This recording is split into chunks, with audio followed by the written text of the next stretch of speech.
নমস্কার,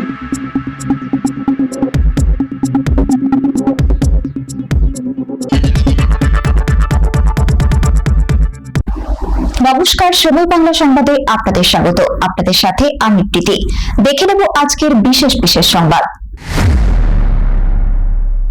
অপরাধস্থল পুনর্নির্মাণে নিয়ে যাওয়ার সময় পুলিশের অস্ত্র ছিনিয়ে গুলি, পাল্টা গুলিতে মৃত্যু ধর্ষণ খুনের অভিযুক্ত প্রভাস মণ্ডলের। নাবালিকা ধর্ষণ ও খুনের মামলার তদন্তে অপরাধস্থলের পুনর্নির্মাণ করতে নিয়ে যাওয়ার সময় পুলিশের অস্ত্র ছিনিয়ে পালানোর চেষ্টা করে অভিযুক্ত প্রভাস মণ্ডল। পুলিশের দাবি, অভিযুক্ত এক রাউন্ড গুলি চালায়। এরপর পুলিশের পাল্টা গুলিতে গুরুতর জখম হয় প্রভাস।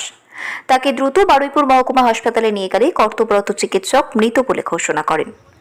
পুলিশ সূত্রে জানা গিয়েছে, বুধবার রাত্রি প্রায় 12:45 নাগাদ বারুইপুর থানার মামলা নম্বর 1350/26 তদন্তকারী আধিকারিক ও তার টিম প্রভাস মণ্ডলকে নিয়ে বারুইপুর থানার অন্তর্গত সূর্যপুরে ঘটনাস্থলে অপরাধস্থলের পুনর্নির্মাণের জন্য যান।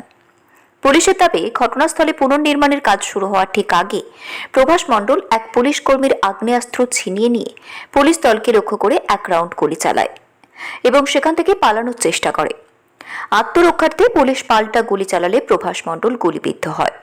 এরপর তাকে দ্রুত বারুইপুর মহকুমা হাসপাতালে নিয়ে যাওয়া হলে চিকিৎসক তাকে মৃত ঘোষণা করেন। ঘটনার পর প্রয়োজনীয় আইনি প্রক্রিয়া শুরু হয়েছে বলেই পুলিশ জানিয়েছে। তখন রাত্রেবেলা আমরা ওকে ক্যাম্পে নিয়ে বসার পর আমরা সকালে যখন ওকে জিজ্ঞাসাবাদ করি, ও বলতে চায় না। প্রেশার করার পর পুলিশ প্রেশার করার পর থেকে ধরা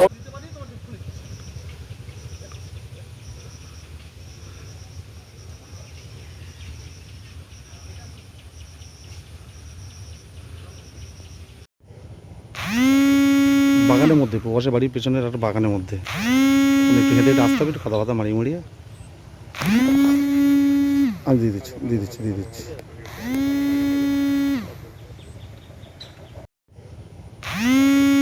বাগানের মধ্যে, প্রবাসের বাড়ির পেছনের একটা বাগানের মধ্যে একটু হেঁটে আসতে হবে, একটু খাতা ফাতা মারিয়ে মারিয়ে আমি দিয়ে দিচ্ছি।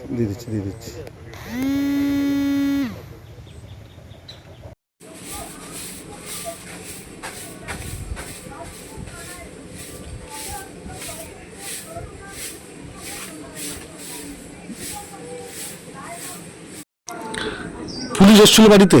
হ্যাঁ, কেসে কি বললো? এসছে, বলছে আপনার ছেলের নাম প্রভাস মণ্ডল। হ্যাঁ, তা আপনার ছেলে মারা গেছে, আপনি দেখতে চান? হাসপাতালে আছে, দেখুন। আমি বলছি না, আমি আর দেখতে চাই না, আমি দেখে আর কি করবো, আর আমার যাবার শক্তি নেই, আমার গলা শুকিয়ে যাচ্ছে, বলতে পারছি না। হ্যাঁ, তাই বলছে আমার যাওয়ার শক্তি নেই, আমি যাবো না, তোমরা যাবো। বলছে ও তো লাগবে। তাই বলেছি, দেখো আমি সব কোথায় আই কার্ড জানি না।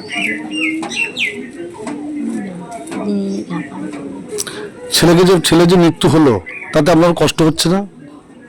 আমার কষ্ট, মার তো কষ্ট হবে, আমি সে কষ্ট দরকার নেই। ও যা কর্ম করেছে তাতেই গেছে, আমার শান্তি। মানে ও যে নাবালিকার সঙ্গে যে অত্যাচার করেছে তাতেই ওর মৃত্যু হয়ে গেছে, ভালোই হয়েছে। আপনারা কি মৃতদেহ? আমার কেউ যাওয়ার নেই, আমি যেতে পারবো না, মৃতদেহ আমি আনবো না। আমি তো বললাম, আর আমাদের দেখতে চাই না, একদম দেখতে চাই না। তোমরা ওখানে নিয়ে থেকে নাও, গুদমে দেবে, কোথায় দেবে, ফেলে দেবে, দিয়ে যাও, কেউ যাবে না। আচ্ছা, ওর আচরণে কি আপনারা কি ক্ষুব্ধ ছিলেন? মানে খুব অতিষ্ঠ ছিলেন? দেখো, আমি আর ওসব কিছু বলতে পারবো না। ও যে গেলে আমাদের কথা শুনি, বিশেষ করে মার কথা যদি না শুনি, নিজে নেশা ভাঙ করে, তা আমার অত আর কিচ্ছু বলার নেই। সন্ধ্যা পুলিশ কখন এসেছিল?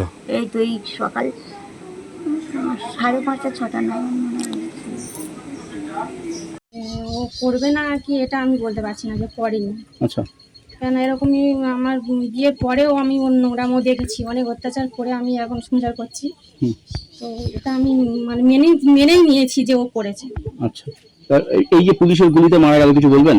না, ও অন্যায় করেছে, ও দোষ করেছে, ও হচ্ছে গুলি খেয়েছে, এটা বলার কিছু নেই। আচ্ছা, আপনি কি চাইছেন এখন? কি চাইছি বলতে, যে ওখানে তো বারুইপুরে আমাদের যেতে বলছে, যাবো।